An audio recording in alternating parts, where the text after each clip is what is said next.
brought to you by Arik Air. Arik Air, wings of Nigeria.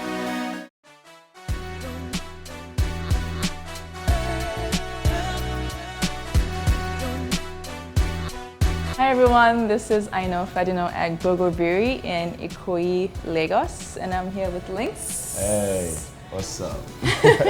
So we're at Bogobiri, and Bogobiri is like a boutique hotel. We have an art gallery here as well, and they have live performances as well. I believe on Thursday, the open mic night and things It's like very that. African. Yeah, very African. So it's a beautiful, beautiful hotel. So LYNXXX, wait, when it comes to hotels, what do you look for? I always look for clean hotels. It's very, very important. If not, I can't sleep. And I just like space. And you just came back from a tour? You were in London? London? I was in the UK. I got to go to places that, you know, I'd never been while I lived in the UK.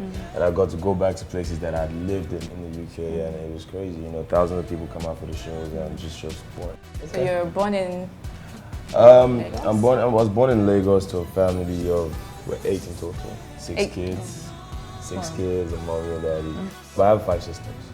Growing up for me was pretty much very interesting. Like I had to, you know, find my space, find myself, and you know, just find my own path. You know what I mean? And I think that's what led me to be where I am today in terms of focus.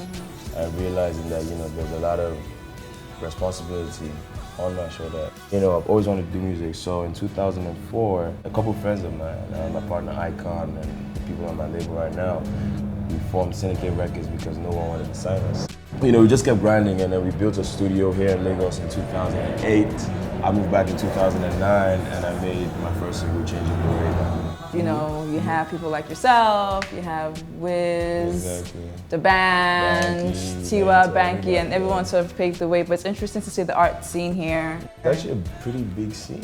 You know, music, drama, acting, painting, all that kind of stuff. So, man, Africa is blessed, man. Africa is blessed. Like, I'm looking at stuff here that's made out of, like, this is made out of, like, Nivea and tin tomatoes. Things that relate to us, Derica. And Derica. And all these things. I mean, you know, what would make you do this?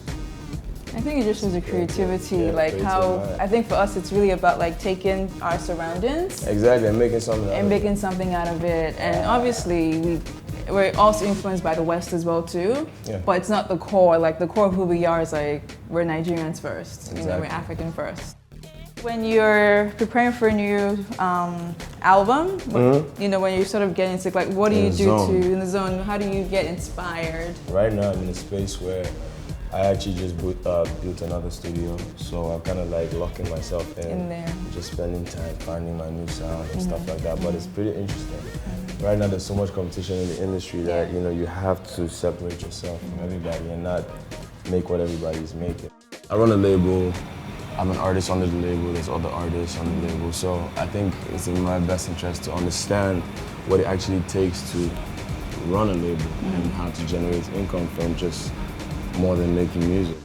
What I studied in school helps me balance it out because I studied business, economics, and marketing. So I know how to start a business, market myself, and sell the business, and manage my money. I think what we're doing right now in the industry is working for us, and if we try and go the international route, you might then start losing track of what your identity is, because you know, you might have to alter your sound a little bit and da-da-da-da-da. Whereas right now, they're accepting us for what we're making. For what you are. And I think it's relevant because it's, I think back then you had to go overseas to get international stardom.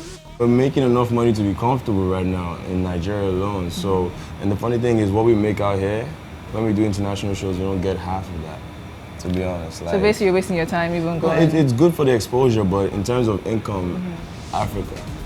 Home is where it is. That's true. Just speaking of how far music has come, this is literally how it started. Big discs. Yeah. You know, on the record with a needle, and then you can scratch and you can do all that. And there's a lot of great people out here. There's the late James Brown. Are you influenced by African music? Oh yeah, definitely. Yeah, I don't have to say too much. Shina Peters. When I was small, I used to dress like Shina Peters and dance like Shina Peters. You know, so yeah, man, it was pretty interesting. Now you've collaborated with a bunch of African artists, Nigerian artists. You've collaborated with Wiz, with Fine Fine Lady. Yeah, with Banky. On my first album, I actually had quite a number of people. Right now, on my new album, I'm working with a couple people, T.Y. Savage, Burna Boy, my label mates, and they do Blink and Icon. For those that don't know Lynx or his music, I want to tell them, Lynx is a Nigerian artist. Lynx is the CEO of Syndica8. Lynx is a Pepsi brand ambassador, the first African Pepsi brand ambassador. Lynx is a Glow ambassador. Lynx is the person that came up with the slang me that everybody's using in their songs now. When we talk about music inspiration. My inspiration, I draw inspiration from so many weird things. Like, I can be eating Indomie and get inspired by the Indomie and just, you know what I'm saying, come up with a record or a concept. But for me, you know, just living and just setting my mind free inspires me to, you know, write. You know, I draw inspirations from movies, I draw inspirations from other people's songs. Right. If I get tweets from fans and it's on a topic that I feel is interesting, or it has to do with me and they keep saying, oh, Lynx, you're this, you're that, you're this and that, I can make a song about what they're saying and then they can relate to it. So, you know, it comes from anywhere, to be honest. What do I have coming up? I have a new record that just came out. It's called Mr. Sexy.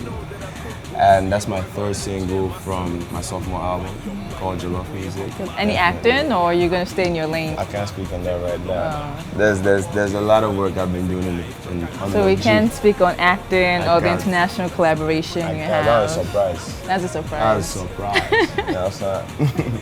Yeah. Well, thank you so much for joining us, Lynx. No doubt, man. Thank you for joining us in Out of Africa. What up, y'all? It's your boy Lynx, aka Mr. Change Your Parade, aka Mr. Fine Lady, and right now you're watching EyeOfAfrica.com. Keep it locked.